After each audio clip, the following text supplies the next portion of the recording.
Selamat hari Sabat dan selamat bertemu kembali. Sebelum kita menyanyikan puji-pujian kepada Tuhan, saya ingin mengundang Anda semua untuk berdoa bersama saya. Mari kita berdoa. Bapa kami yang di syurga, terpujilah nama-Mu. Kami mengucap syukur atas berkat-Mu kepada kami sepanjang 6 hari yang lalu, sehingga pada Sabat ini Bapa, kami dapat berkumpul di rumah masing-masing atau dimanapun kami berada untuk berbakti dengan Bapa. Kiranya Engkau bersukacita dengan puji-pujian yang akan kami nyanyikan. Kami serahkan doa ini dalam nama Yesus. Amin. Saudara dan saudari, Tuhan telah menyelamatkan kita dari dosa dan kejahatan kita, karena hati Tuhan penuh dengan kasih yang suci dan luar biasa. Marilah kita meninggikan nama-Nya dan mengakui kesucian dan kekudusannya di dalam hidup kita. Kita nyanyikan Suci, Suci, Suci, LPMI 3.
Apabila kita menyerahkan seluruh hidup kita kepada Tuhan, kita boleh mengalami damai sejahteranya. Duduklah dekat kaki Yesus dan dengarlah nasihat-nasihat penghiburan daripadanya. LPMI 74, duduk dekat kaki Yesus.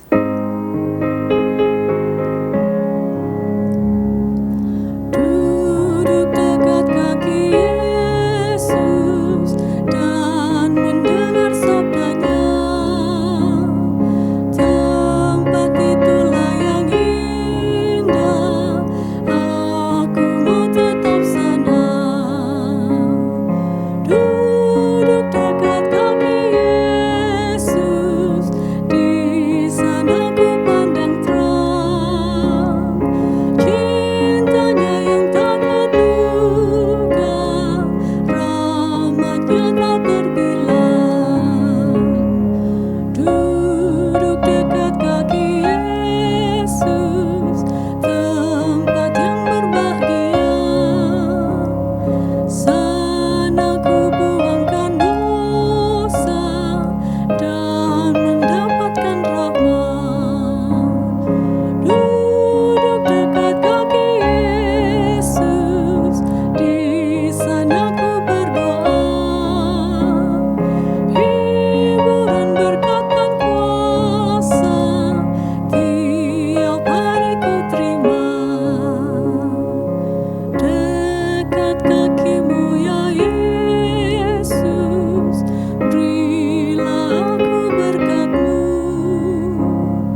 kita layak dipuji dan disembah.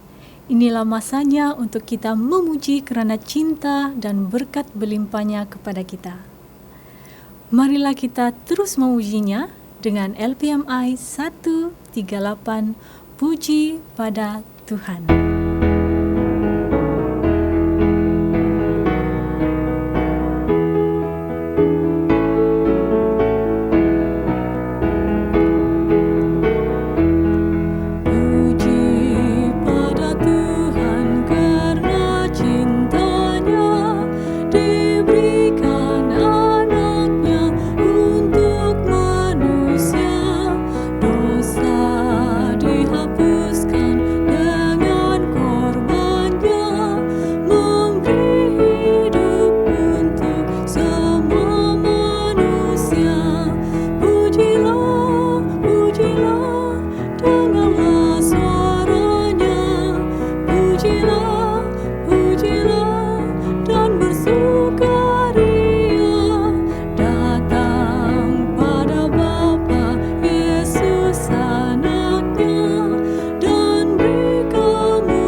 Selamat Hari Sabat. Laporan Mission pada 27 Februari bertajuk Bersyukur kepada Tuhan untuk Meja, yang bernama Dinara, berumur 31 tahun. Dinara yang berusia 7 tahun secara tidak sengaja membuat ibunya marah ketika makan malam semasa terhidang sepinggan makaroni dengan bawang goreng di hadapannya. Dia mendongak memandang ibu. "Mama, tahukah kamu bahwa Tuhan memberi kita meja ini?" Dia berkata. Ibu terkejut. "Apa yang kamu cakapkan ini?" Dia berkata. "Itu kata-kata kosong. Ayah kamu bekerja keras dan membeli meja ini di kedai. Berhentilah berlagak seperti orang gadis bodoh."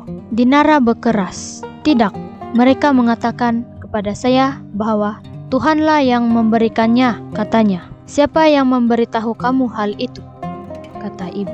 "Yang bukan Kristen, sama seperti kebanyakan orang di negara. Di mana dan bilakah kamu mendengar bahwa Tuhan memberikan kita meja ini?" Dinara menjelaskan bahwa dia dan pelajar lain di kelas 1 telah belajar tentang kebaikan di sekolah awam mereka. Guru itu, yang merupakan orang Seventh-day Adventist, telah memberitahu anak-anak tentang Tuhan semasa belajar dalam kelas. "Semua yang Anda miliki di rumah Anda adalah daripada Tuhan," kata guru itu. "Anda harus bersyukur." Dinara berpikir bahwa dia banyak membantu dengan mengungsikan pengetahuan baharu ini dengan ibu. Tetapi ibu sangat marah. Dia memarahi Dinara karena tidak menghormati bapak yang bekerja keras untuk membeli meja itu. Saya akan pergi ke sekolah esok untuk mengetahui mengapa mereka mengajar anak-anak tentang Tuhan, katanya. Ibu menimbulkan keributan di sekolah pada keesokan harinya. Dia turut melibatkan ibu bapa yang lain. Pengetua sekolah berjanji bahwa tidak ada lagi yang menyebut Tuhan di kelas. Keributan itu meninggalkan kesan mendalam kepada Dinara. Walaupun dia tidak lagi mendengar tentang Tuhan di sekolah, dia sering memikirkan tentang Tuhan. 9 tahun berlalu, keluarga itu membeli rumah baru ketika Dinara berusia 16 tahun.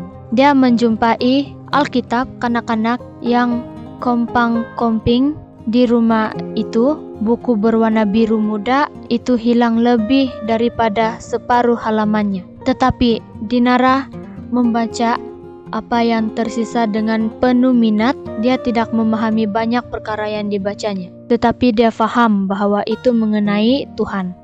Dia ingin sekali membaca keseluruhan Alkitab. 3 tahun lagi berlalu. Dinara mula belajar bahasa Inggris di sekolah Adventist. Seorang guru menjemput dia dan pelajar-pelajar lain ke pertemuan Sabat. Sekiranya Anda mahu, datanglah ke pertemuan kami pada hari Sabat berikutnya, kata guru itu. Dinara pergi ke pertemuan itu. Ianya menarik. Orang berdoa, bercakap tentang Alkitab, dan menyanyikan lagu-lagu. Beberapa orang asing menghadiri perjumpaan itu. Dia berlatih berbahasa Inggris dengan mereka. Dinara pergi ke pertemuan itu setiap hari Sabat untuk beberapa waktu. Pada masa itu, dia berkawin dengan seorang lelaki yang mempercayai Sabat, hari ke-7. Dia berasa senang pergi bersamanya menghadiri perkumpulan itu apabila dia tidak bekerja. Tetapi Dinara merasa semakin tidak selesa semasa duduk dalam perkumpulan itu. Pada suatu hari Sabat, sebuah pemikiran muncul di benaknya. Adakah saya melakukan perkara yang betul? Dia pikir, apakah yang saya buat di sini? Orang saya bukan orang Kristen. Dia berhenti pergi ke gereja. Dia mahu pergi, tetapi dia takut melihat perjuangan yang sedang berlangsung. Suaminya, Nikolai, bertanya mengapa dia tidak menghadiri perkumpulan pada hari Sabat. Dinara menjelaskan kebingungannya. Ibu bapa saya percaya bahwa tidak ada Tuhan selain Tuhan mereka, katanya. Kenapa kamu takut? Nikolai berkata, hanya ada satu Tuhan. Tidak ada alasan untuk takut. Dinara mengatakan bahwa selama ini dia berpikir bahwa orang-orangnya hanya boleh membaca kitab suci tradisional mereka, tetapi dia mempunyai keinginan untuk membaca Alkitab. Nikolai menunjukkan kepadanya bahwa buku suci tradisional dan Alkitab mempunyai kesamaan. Kemudian Dinara mengatakan dia khawatir karena orang-orangnya seharusnya beribadah di rumah ibadat tradisional mereka, tetapi dia mempunyai keinginan untuk pergi ke rumah ibadat orang Advent. Itu bukan masalah, kata Nikolai. Kamu boleh pergi kedua-duanya.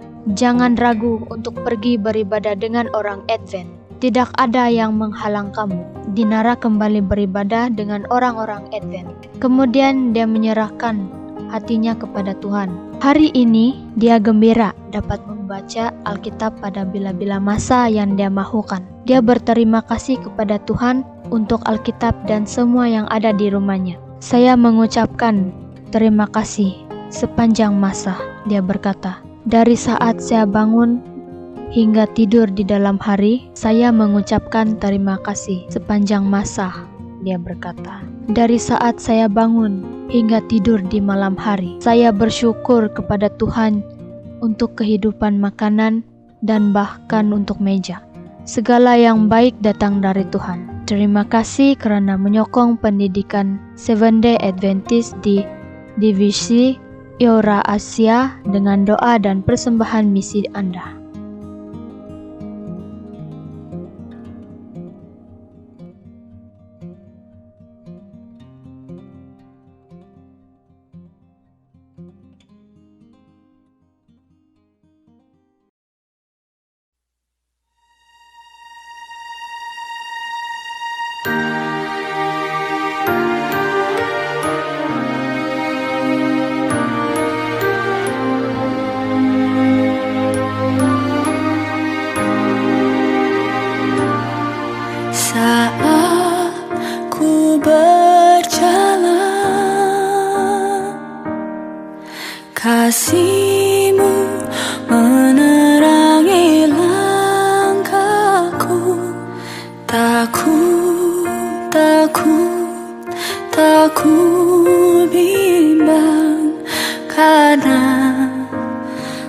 tahu kau bersamaku.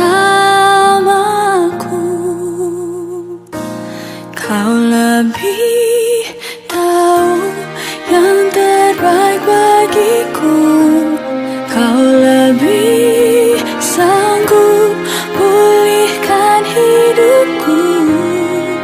Ku berserah, ku percaya, hanya Yesus penolong yang setia.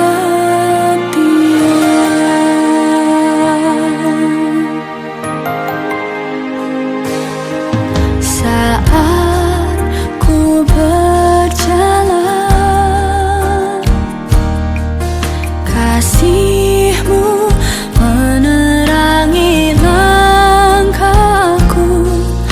Takut, takut, takut bimbang, karena ku tahu kau bersamaku. Kau lebih tahu yang terbaik bagiku. Kau lebih sanggup pulihkan hidupku. Ku berserah, ku percaya, hanya Yesus penolong yang setia. Penolongku yang setia.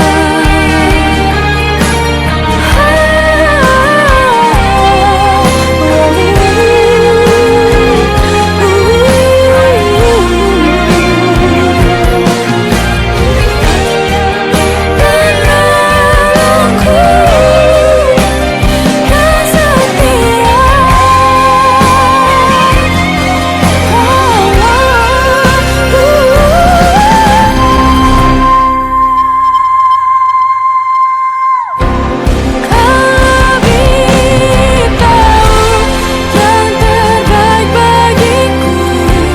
Kau lebih sanggup pulihkan hidupku.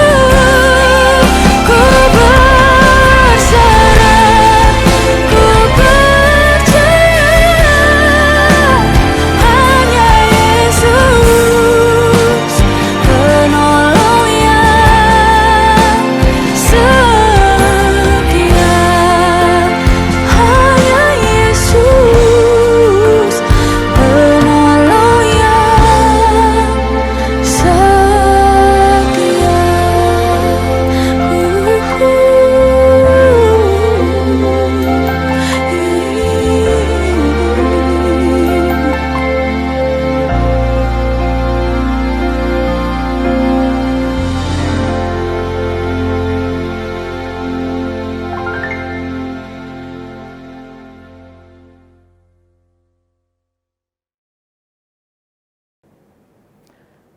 Shalom dan selamat hari Sabat kepada saudara dan saudari yang saya kasih dalam Kristus Yesus Tuhan kita. Bertemu kita dalam sesi kali ini sebagai satu perkara yang mustahak, yaitu mendengarkan firman Tuhan. Sudah pasti Tuhan bergembira bila umatnya dan anak-anaknya datang kepadanya di takhta limpah kurnia-Nya dengan pujian, dengan sembah, dan juga sepenuh kehidupan kita sebagai persembahan yang hidup, yang kudus dan berkenan di hadapan Tuhan. Dan itulah kebaktian sejati kita pada Sabat ini. Saudara dan saudari yang saya kasih dalam Kristus Yesus, sebelum kita mendengarkan respon Tuhan terhadap pujian dan sembah kita, mari kita berdoa. Bapa Surgawi, Bapa yang baik, segala puji dan sembah hanya padamu ya Tuhan. Tidak ada Tuhan lain lagi yang layak disembah selain daripada Engkau, ya Allah. Kami datang padamu ya Tuhan dengan penuh kerendahan hati. Kami datang untuk mendengarkan suara Tuhan, firman Tuhan yang mendorong kami, sementara kami hidup di dunia yang fana ini. Kami mengundang Roh Kudus Tuhan memimpin kami, sementara kami membacakan firman Tuhan, sementara kami menelaah message-message Tuhan yang indah daripada Alkitab ini. Terima kasih ya Tuhan, karena Engkau terus beserta kami. Di dalam nama Yesus. Amin. Saudara dan saudari yang saya kasih dalam Kristus Yesus, pada saat ini, saya senang untuk membawa perhatian saudara dan saudara sekalian, membuka Alkitab kita bersama-sama di Injil Matius. Pada hari ini, saya, Pastor Malvin Gakim, ingin bersama-sama dengan Anda semua untuk belajar dan mencari tahu apakah pesanan, apakah keinginan Tuhan dalam kehidupan kita semua melalui Injil Matius. Dan pada hari ini, satu message daripada Tuhan sendiri ingin saya sampaikan kepada kita semua dengan tajuk Raja Menyertai Kita. Nah, saudara dan saudari yang saya kasih dalam Kristus Yesus, kita tahu bahwa raja adalah satu figura ataupun seorang yang harus kita hormati, yang harus kita sanjungi. Dan saya pasti daripada Alkitab itu sendiri, khususnya daripada Injil Matius, kita akan dapat mengerti salah satu daripada karakter Tuhan, salah satu daripada sifat Tuhan yang begitu besar, yang boleh kita lihat adalah karakternya sebagai seorang raja. Nah, saudara dan saudara sekalian, saya ingin memulahkan pembelajaran kita pada saat ini dengan mengongsikan kisah saya sendiri. 20 tahun lebih yang lalu, saya berpeluang untuk belajar atau bersekolah di sekolah berasrama penuh Sabah di Bukit Padang. Dan pada tahun-tahun saya melalui hidup saya di sekolah tersebut, saya mendapat tahu bahwa ada rancangan bahwa ada satu bangunan gereja kita akan dibina di sana, berhampiran dengan tempat di mana saya menuntut suatu ketika dahulu. Nah, pada waktu itu saya menghadiri kebaktian di Gereja Likas setiap hari Sabat. Dan impian saya, keinginan saya bahwa saya dapat menghadiri gereja yang lebih dekat dari sekolah saya sangat tinggi pada masa itu. Namun sehingga saya menyelesaikan pengajian saya di sekolah berasrama penuh Sabah pada waktu itu, saya masih belum dapat peluang untuk berbakti di satu gereja kita yang akan dibina berhampiran dengan sekolah saya. Namun begitu, dalam hati saya dan dalam pikiran saya berharap satu hari nanti akan ada gereja terbina di kawasan tersebut, di Bukit Padang sana. Dan saya akan dapat menghadiri kebaktian di sana. Setelah 20 tahun lebih kemudian, pada tahun ini, tahun 2021.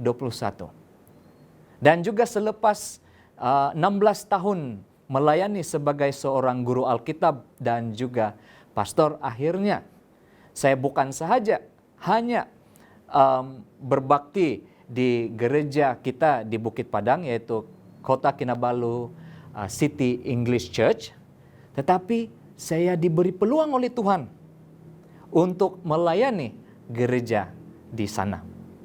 Ini satu yang begitu menggembirakan buat saya dan juga melayani bersama keluarga di tempat ini. Jadi saudara dan saudari sekalian, apa yang saya impikan 20 tahun lebih yang lalu akhirnya menjadi kenyataan pada tahun ini 2021, tahun 2021. Kenapa saya kongsikan kisah saya tersebut? Karena saya juga pada saat ini ingin mengongsikan kisah Dia, kisah Yesus Kristus. Dan kali ini saya ingin membawa saudara dan saudara sekalian untuk melihat kisah Yesus Kristus dari sudut pandang Injil Matius. Bagi saudara dan saudara sekalian, dimanapun Anda berada pada saat ini, saya senang untuk mengundang saudara dan saudara sekalian membuka Alkitab bersama-sama dengan saya. Injil Matius. Now, Injil Matius adalah kisah Yesus Kristus yang didokumentasikan oleh Rasul Matius. Dia, yaitu Matius, adalah seorang saksi mata yang tidak diragukan. Dia menuliskan tentang Yesus sebagai Mesias yang dinubuatkan dan ditunggu-tunggu, yang membawa kerajaan Allah ke dunia ini bagi orang-orang Yahudi dan juga bukan Yahudi. Maka dengan itu saudara dan saudara sekalian, kita dapat perhatikan pendengar pertama atau orang yang pertama membacakan Injil Matius ini adalah yang pertama untuk orang-orang Yahudi yang sedang menantikan Mesias yang telah dinubuatkan, ditunggu-tunggu daripada zaman perjanjian lama lagi. Dan seterusnya untuk orang-orang yang bukan Yahudi juga. Kita boleh perhatikan itu apabila kita menelusuri bersama-sama pelajaran Alkitab pada saat ini melalui khotbah ini. Oleh itu, penulis Injil Matius ini tertumpu perhatiannya untuk menyatakan identiti Yesus sebagai Mesias, bagaimana dia mewarisi kerajaan Daud, dan dirinya sendiri, yaitu Yesus Kristus, dirinya sendiri merupakan kegenapan kepada janji yang telah dibuat sejak daripada Abraham lagi. Dan juga generasi-generasi yang seterusnya sepanjang perjanjian lama.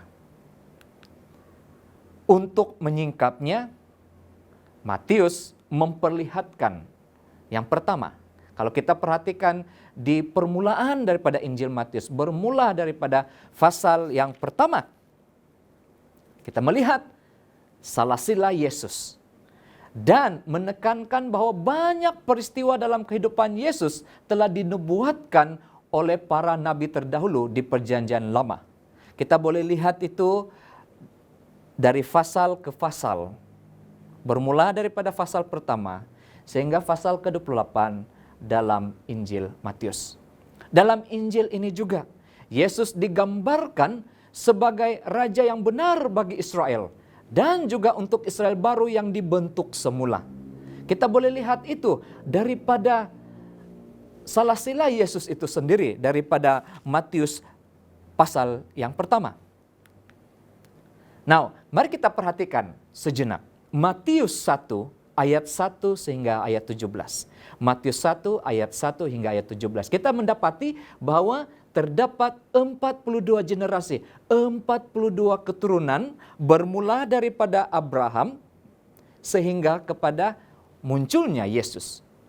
Dan kalau kita perhatikan secara lebih terperinci lagi, terdapat 3 bahagian daripada 42 keturunan atau 42 generasi menurut daripada Matius 1 ayat 1 hingga 17. Mari kita perhatikan Matius 1 ayat 17. Nyatakan di sana. Jadi seluruhnya ada 14 keturunan dari Abraham sampai Daud. 14 keturunan dari Daud sampai ke pembuangan Babel, dan 14 keturunan dari pembuangan ke Babel sampai Kristus.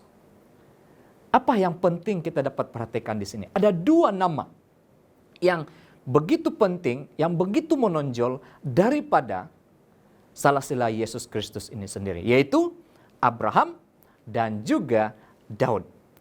Abraham dan Daud dilihat sebagai seorang yang mempunyai gambaran atau perwatakan raja. Bagi Daud, tidak ada masalah bagi kita untuk memahami, mengerti bahwa Daud memang raja. Tapi bagaimana pula dengan Abraham? Kita perhatikan pada masa Abraham, perhatikan masyarakat, community yang ada di sekeliling Abraham.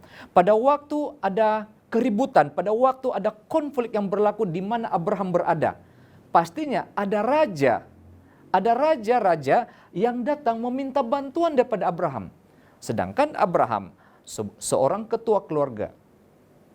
Dia tidak mempunyai apa-apa pangkat yang diberikan oleh orang lain. Tetapi banyak raja-raja pada zaman Abraham memohon bantuan dan pertolongan daripada Abraham sendiri. Dan kita dapat lihat Abraham, daripada kisah ini, Abraham dilihat sebagai gambaran seorang raja. Matius 1 ayat 23, saudara dan saudara sekalian pastinya sangat biasa dengan ayat ini. Dalam Matius 1 ayat 23. Di mana setiap kali bulan 12 atau bulan Desember menjelma, kita akan selalu mendengarkan laungan ayat ini. Sesungguhnya anak darah itu akan mengandung dan melahirkan seorang anak laki-laki. Dan mereka akan menamakan dia Immanuel, yang berarti Allah menyertai kita. Banyak orang terfikir atau banyak orang menganggap bahwa laungan daripada ayat ini datang daripada merujuk kepada kelahiran Yesus Kristus di Bethlehem, yaitu pada Matius 1 ayat 23. Tapi tahukah saudara dan saudari yang saya kasih dalam Kristus? Tahukah Anda bahwa ayat ini sebenarnya sudah wujud sebelum pun muncul Matius 1 ayat 23. Sebelum pun Yesus diberitahukan kelahirannya kepada Yusuf dan Maria, yang mereka akan mempunyai seorang anak laki-laki. Beberapa ratus tahun sebelum kelahiran Yesus, ayat ini sudah dilaungkan daripada Yesaya 7 ayat 14. Mari kita buka Alkitab kita dalam Yesaya 7 ayat 14. Dinyatakan di sana, sebab itu Tuhan sendirilah yang akan memberikan kepadamu suatu pertanda. Sesungguhnya seorang perempuan muda mengandung dan akan melahirkan seorang anak laki-laki, dan ia akan menamakan dia Immanuel. Luar biasa saudara dan saudara sekalian. Nampaknya anggapan kita selama ini, anggapan banyak orang selama ini, ayat daripada Matius 1 ayat 23 yang berbicara tentang Immanuel sebenarnya sudah jauh disebutkan sejak daripada perjanjian lama lagi. Jadi, poin yang kita boleh peroleh di sini ialah Injil Matius yang kita pelajari dalam khotbah ini mempunyai elemen teologi perjanjian lama. Jadi kepada semua Adventist, kepada semua Kristen, kita harus menerima Alkitab ini seadanya, bukan saja perjanjian baru tetapi perjanjian lama juga. Karena perjanjian baru wujud oleh karena adanya perjanjian lama. Seperti yang kita lihat salah satu contoh daripada pembacaan kita sebentar tadi. Mari kita pergi pula melihat bahasa Alkitabiah.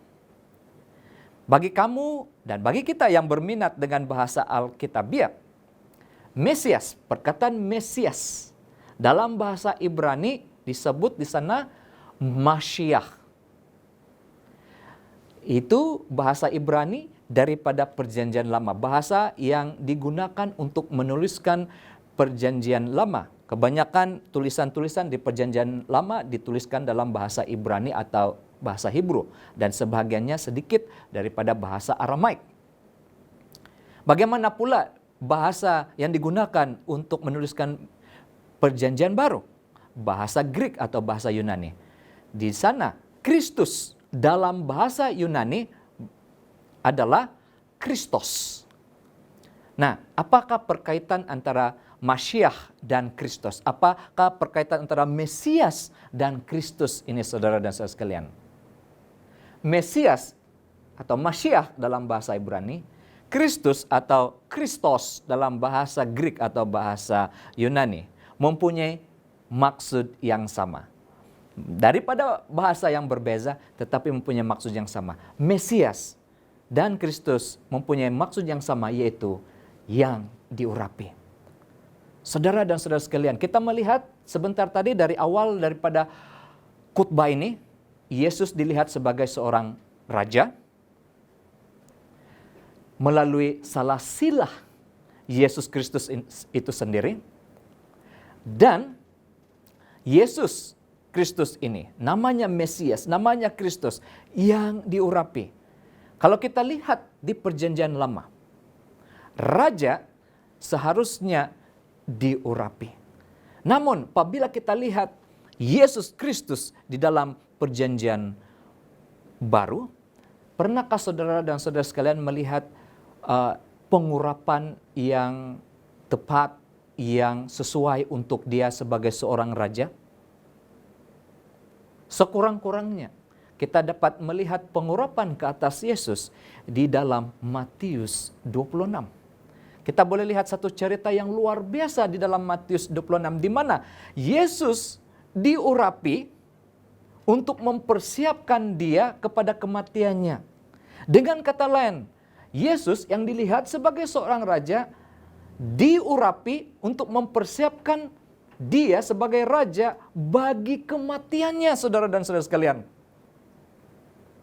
Agak berbeza dengan apa yang kita lihat di Perjanjian Lama. Yesus datang ke dunia ini sebagai seorang raja. Raja yang bagaimana, saudara dan saudara sekalian? Dia bukan hanya seorang juru selamat pribadi sahaja, tetapi dia juga adalah seorang raja yang berpewatakan hamba yang menyelamatkan manusia sejagat, semua bangsa. Dan Yesus datang kepada bangsa Yahudi dahulu.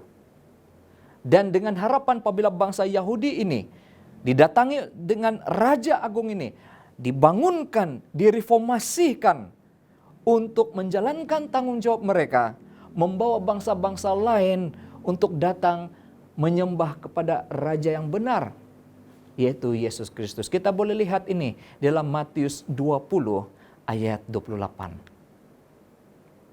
Saya ingin membawa kita kepada satu lagi bagian dalam Injil Matius yang memperlihatkan kepada kita betapa hebatnya Yesus Kristus ini sebagai seorang raja. Saya ingin membawa kita kepada Matius pasal 3. Matius pasal 3. Mari kita baca bersama-sama, saudara dan saudara sekalian. Pada waktu itu tampillah Yohanes Pembaptis di padang gurun Yudea dan memberitakan, "Bertobatlah, sebab kerajaan sorga sudah dekat." Perhatikan ayat ini ada kaitannya dengan identiti Yesus sebagai seorang raja. Bertobatlah, sebab kerajaan sorga sudah dekat. Ini adalah laungan daripada Yohanes Pembaptis datang kepada masyarakat pada masa itu. Sesungguhnya dialah yang dimaksudkan Nabi Yesaya ketika ia berkata, "Ada suara orang yang berseru-seru di padang gurun, persiapkanlah jalan untuk Tuhan, luruskanlah jalan baginya." Ini merupakan satu persiapan menyambut kedatangan Raja. Saya masih teringat lagi sewaktu saya menuntut di Mission College atau sekarang dipanggil sebagai Asia Pacific International University, AIU di Thailand.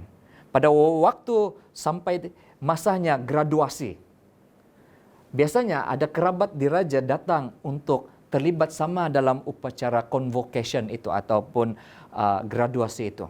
Dan seminggu atau 2 minggu sebelum datangnya kerabat diraja datang ke AIU, ke sekolah kita di sana, banyak persediaan yang dilakukan untuk menyambut kedatangan kerabat diraja, putri daripada raja itu. Bahkan bukan di sekolah itu saja, bukan di universitas itu saja, tetapi di seluruh pekan itu ada persiapan. Dan apa yang dinyatakan dalam Matius pasal 3 ayat 3 ini merupakan persiapan untuk menyambut kedatangan si Raja Agung itu. Kemudian mari kita sambung pembacaan kita Matius 3 ayat 4. Yohanes memakai jubah bulu unta dan ikat pinggang kulit dan makanannya belalang dan madu hutan. Maka datanglah kepadanya penduduk dari Yerusalem, dari seluruh Yudea dan dari seluruh daerah sekitar Yordan. Lalu sambil mengaku dosanya mereka dibaptis oleh Yohanes di sungai Yordan. Mari kita lanjutkan pembacaan kita daripada ayat 7 hingga ayat-ayat seterusnya. Tetapi waktu ia melihat banyak orang Farisi dan orang Saduki datang untuk dibaptis, berkatalah ia kepada mereka, "Hai kamu keturunan ular beludak, siapakah yang mengatakan kepada kamu bahwa kamu dapat melarikan diri dari murka yang akan datang? Jadi hasilkanlah buah yang sesuai dengan pertobatan, dan janganlah mengira bahwa kamu dapat berkata dalam hatimu, Abraham adalah bapa kami. Karena aku berkata kepadamu, Allah dapat menjadikan anak-anak bagi Abraham dari batu-batu ini. Kapak sudah tersedia pada akar pohon, dan setiap pohon yang tidak menghasilkan buah yang baik pasti ditebang dan dibuang ke dalam api. Aku membaptis kamu dengan air sebagai tanda pertobatan. Tetapi ia yang datang kemudian daripadaku lebih berkuasa. Saya ulang sekali lagi. Ia yang datang kemudian daripadaku lebih berkuasa daripadaku, dan aku tidak layak melepaskan kasutnya. Ia akan membaptiskan kamu dengan Roh Kudus dan dengan api. Alat penampi sudah di tangannya. Ia akan membersihkan tempat penggirikannya dan mengumpulkan gandumnya ke dalam lumbung, tetapi debu jerami itu akan dibakarnya dalam api yang tidak terpadamkan. Mari kita lanjutkan. Maka daripada ayat 13 hingga ayat 17. Maka datanglah Yesus dari Galilea ke Yordan kepada Yohanes untuk dibaptis olehnya. Tetapi Yohanes mencegah dia, katanya, "Akulah yang perlu dibaptis olehmu, dan engkau yang datang kepadaku?" Lalu Yesus menjawab, katanya kepadanya, "Biarlah hal itu terjadi, karena demikianlah sepatutnya kita menggenapkan seluruh kehendak Allah." Dan Yohanes pun menurutinya. Sesudah dibaptis, perhatikan saudara dan saudara sekalian. Sesudah dibaptis, Yesus segera keluar dari air, dan pada waktu itu juga langit terbuka dan ia melihat Roh Allah seperti burung merpati turun ke atasnya. Lalu terdengarlah suara dari sorga yang mengatakan, "Inilah anakku yang kukasihi, kepadanyalah aku berkenan." Saudara dan saudari yang saya kasih dalam Kristus Yesus, ada satu pernyataan yang disebutkan oleh Yohanes Pembaptis. Ada seorang yang lebih berkuasa datang selepas aku, katanya. Dan ia merujuk kepada Yesus yang datang dibaptiskan. Bukan karena Yesus Kristus itu berdosa, tetapi menunjukkan teladan bahwa baptisan itu adalah tanda pertobatan. Berapa kali perkataan pertobatan, berapa kali perkataan bertobat disebutkan dalam Matius pasal 3. Dan Yesus datang sebagai seorang raja. Adakah kita siap untuk menerima kedatangan Yesus sebagai seorang raja? Adakah kita siap dengan pertobatan kita? Adakah kita siap untuk dipenuhi oleh Roh Kudus? Sama seperti apa yang dinyatakan oleh Yohanes Pembaptis. Dan sama seperti apa yang berlaku kepada Yesus sejurus selepas dia keluar daripada air, selepas dia dibaptiskan. Dan Bapa Surgawi menyatakan, "Inilah anakku yang kukasih." Ini sesuatu yang sangat berkuasa. Ini menunjukkan bahwa Yesus Kristus bukan saja seorang raja, tetapi seorang raja yang berperwatakan hamba yang berkuasa, saudara dan saudara sekalian. Adakah Anda, saudara dan saudara sekalian, bersiap sedia untuk menyambut kedatangan Raja seperti mana apa yang berlaku pada waktu di dalam Injil Matius ini? Matius 6 ayat 33. Saya percaya saudara dan saudara sekalian sangat biasa dengan ayat ini, sehingga ayat ini juga dijadikan sebagai lagu kesukaan kita. Tetapi carilah dahulu kerajaan Allah dan kebenarannya, dan semuanya ini, maka semuanya itu akan ditambahkan kepadamu. Yesus Kristus, Raja yang membawakan kerajaan Allah itu datang ke dunia ini. Adakah kita siap untuk menerima Raja Agung ini? Perhatikan dalam Matius 28. Ayat 18 hingga ayat 20. Biasanya apabila kita membaca ayat terakhir daripada Injil Matius, kita selalu menumpukan ayat 19, ayat 20 daripada Matius pasal 28, yaitu pasal terakhir daripada Injil Matius ini. Tapi perhatikan, bermula daripada ayat 18. Matius 28 ayat 18 hingga ayat 20. Mari kita buka Alkitab kita bersama-sama saudara-saudara sekalian. Dalam Matius pasal 28 ayat 18 hingga ayat 20. Kita sudah melalui dan mempelajari permulaan daripada Injil Matius, daripada pasal pertama. Kita sudah mengambil beberapa ayat Alkitab di tengah-tengah. Sepanjang Injil Matius ada banyak lagi ayat-ayat yang lain yang merujuk kepada Yesus sebagai Raja. Dan kali ini mari kita lihat di penghujung Matius pasal 28 ini. Dinyatakan,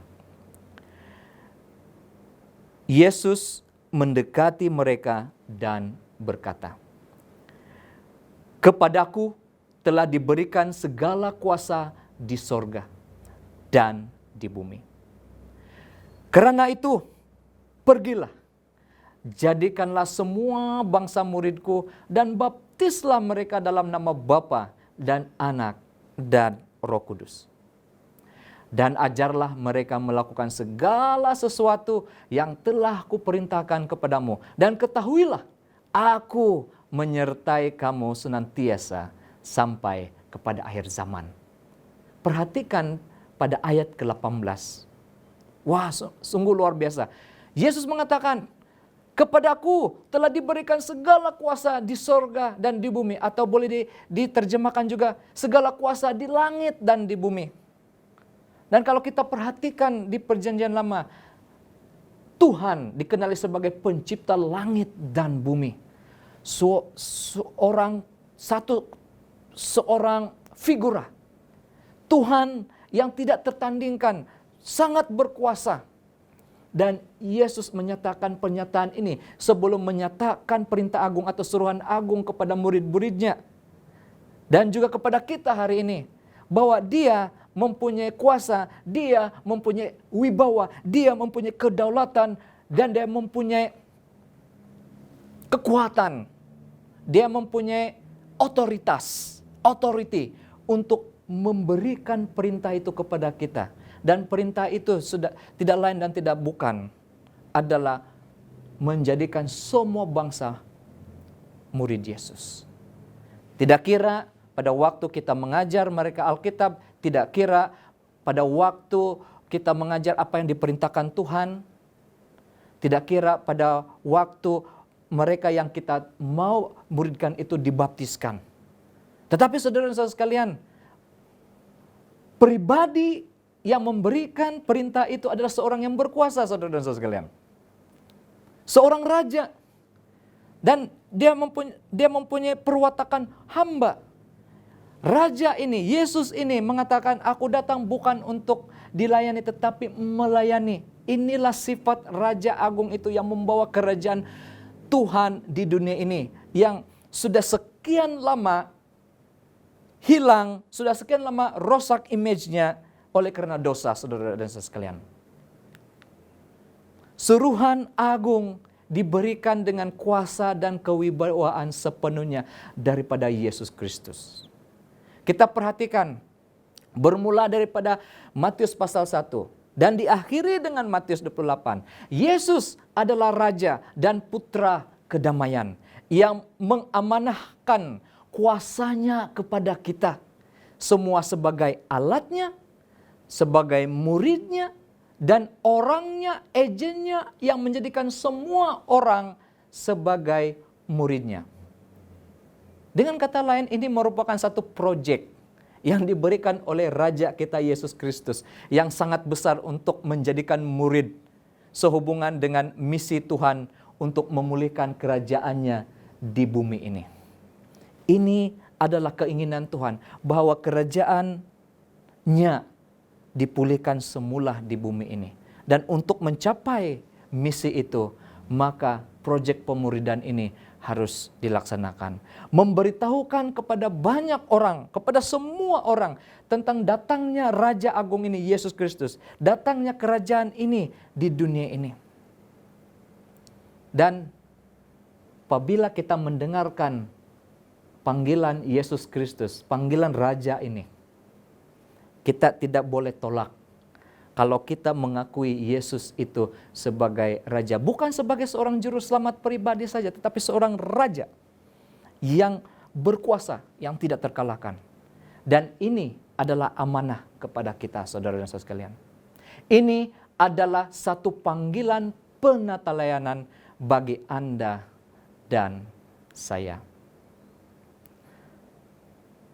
Perhatikan ayat yang terakhir daripada Matius 28 ayat 20. Dinyatakan di sana, Aku menyertai kamu senantiasa sampai kepada akhir zaman atau sampai kepada akhir masa.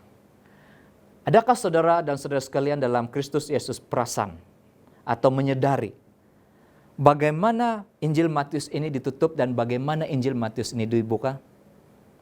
Kita ulang balik Matius 1 ayat 23 tadi. Di mana ayat dalam Matius 1 ayat 23 menyatakan tentang nama ini, Immanuel. Yang bermaksud Allah menyertai kita. Dan di dalam ayat terakhir penutup. Tadi pembukaan Matius pasal pertama. Ada perkataan Immanuel. Bermaksud Allah menyertai kita. Matius 28 ayat 20 ditutup dengan perkataan ini. Aku menyertai kamu. Pemilik kepada nama Immanuel itu, Raja Yesus Kristus menyatakan, aku beserta kamu. Apabila kita menjalankan perintahnya, apabila kita menjalankan suruhan agungnya, tidak ada sesiapa yang dapat menghentikan kita. Tidak ada sesiapa yang dapat menghalang kita. Oleh karena Raja itu, Raja Agung itu yang memberikan kuasa, yang memberikan suruhan agung itu kepada kita untuk memuridkan, akan menyertai kita sampai akhirnya. Apalagi dengan pandemik yang sedang kita lalui sekarang ini. Apalagi dengan keadaan dunia yang huru-hara dari segi ekonomi, politik, kesehatan, dan macam-macam lagi. Banyak saja masalah, tetapi itu tidak menghalang kita untuk maju ke depan. Karena kita adalah anak-anak Tuhan, kita adalah rakyat di bawah Raja Agung ini. Betapa indahnya janji oleh seorang raja yang bersifat hamba ini, saudara dan saudara sekalian. Jadi pada saat ini, saya ingin membawa kita kepada satu komitmen. Setelah kita melihat Injil Matius dalam Alkitab ini, melihat tema daripada Injil Matius, melihat bahwa Yesus sebagai seorang raja, dia bukan hanya datang ke dunia ini untuk mati di kayu salib semata-mata untuk menyelamatkan pribadi atau secara pribadi, tetapi dia datang dengan misi yang besar. Sebelum mati di kayu salib, dia ingin membuat satu reformasi, satu kebangunan rohani di dalam diri umat Tuhan. Sebelum umat Tuhan ini bersedia untuk keluar, membawa bangsa-bangsa lain datang kepada Tuhan. Dan itulah sepatutnya yang dilakukan oleh umat Tuhan. Ini yang sepatutnya dilakukan oleh Israel. Dan ini yang sepatutnya dilakukan oleh Israel rohani yang baru. Kita, gereja kita hari ini, kita perlu ada kebangunan. Kita perlu dibangunkan oleh Raja Yesus Kristus ini. Dan Raja Yesus Kristus ini berjanji, dia tidak akan pernah mengabaikan kita. Dia tidak pernah tidak mempedulikan kita. Dia tetap beserta dengan kita. Dengan suruhan agung sebentar tadi, dengan nama Immanuel, Raja Agung itu. Adakah saudara dan saudara sekalian ingin pergi bagi Raja Agung itu? Bagi Yesus Kristus? Adakah Anda akan pergi dengan rela pada saat ini? Adakah Anda mau dibangunkan sehingga Anda siap untuk pergi, bergerak, maju ke depan, membawa bangsa-bangsa lain, membawa orang-orang lain, bergabung dengan kita untuk bersama-sama dengan Raja Agung di kerajaan Tuhan yang berkekalan itu? Saya berharap agar jawaban Anda dan saya, I will go. Aku akan pergi. Adakah Anda mau pergi? Aku akan pergi. I will go. Kalau kamu mau, angkat tangan kamu. Tuhan memberkati kamu semua. Mari kita berdoa. Bapa Surgawi, Bapa yang baik. Terima kasih Tuhan, kesempatan yang begini indah kami melihat satu pandangan daripada salah satu Injil yang diberikan Tuhan dalam Alkitab. Injil Matius. Yang memperlihatkan, yang memperagakan Yesus Kristus sebagai Raja yang dinubuatkan, yang ditunggu-tunggu. Raja Agung yang akan membawakan kerajaan damai Tuhan ke dunia ini. Membawakan message kemenangan Raja itu, kemenangan kerajaan itu. Seperti mana yang dilihat daripada salah satu buku Daniel di Perjanjian Lama, di mana kerajaan Tuhan akan berkekalan. Tidak ada kerajaan dunia lain yang dapat menandinginya. Dan itulah message yang dibawakan juga dalam Injil Matius. Ya Tuhan, pada saat ini kami mendengar dengan penuh tekun dan kami dikuatkan, kami direformasikan, kami dibangunkan secara rohani sebentar tadi, di mana Raja ini tidak pernah meninggalkan kami. Apabila Raja yang berkuasa itu menyatakan suruhan agungnya dalam Matius 28 ayat 18 sehingga ayat 20. Kami mendengarnya dan kami ingin memberikan respon. I will go, aku akan pergi. Maka dengan itu ya Tuhan, hamba-Mu mendoakan agar semua anak-anak Tuhan, semua umat Tuhan akan dapat dibangunkan secara rohani, bersatu, dan melaksanakan tanggung jawab kami sebagai anak-anak Tuhan kepada Raja Yesus Kristus. Terima kasih Tuhan karena Engkau mendengarkan kami. Memenuhi kami dengan Roh Kudus Tuhan. Di dalam nama Yesus Kristus kami berdoa dan mengucap syukur. Amin. Tuhan memberkati.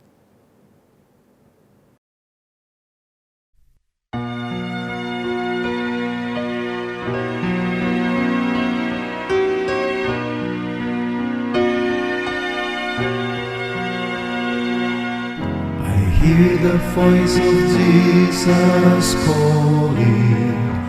My answer is, I will go. I see the need of people crying. My answer is, I will go. I go to serve the message of love. I go to serve the blessed home. But if I get discouraged, I call to Jesus' help, because I have decided I will go.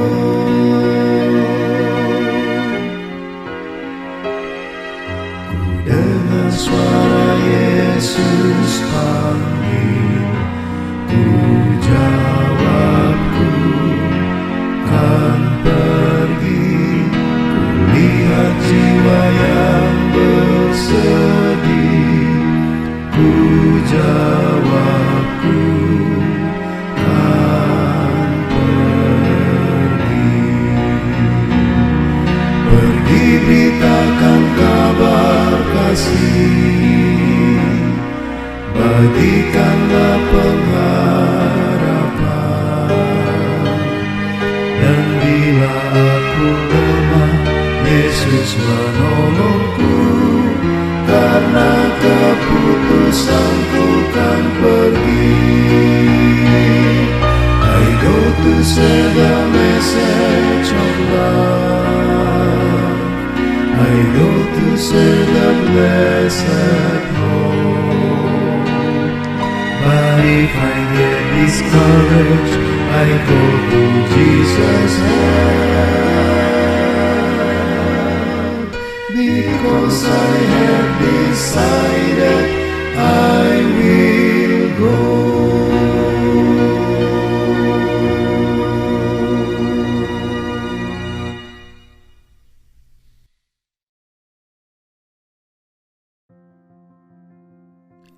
Our Father, who art in heaven, hallowed be thy name. Thy kingdom come, thy will be done, on earth as it is in heaven. Give us this day our daily bread, and forgive us our trespasses, as we forgive those that trespass against us. And lead us not into temptation, but deliver us from evil. For thine is the kingdom, the power, and the glory, forever and ever. Amen.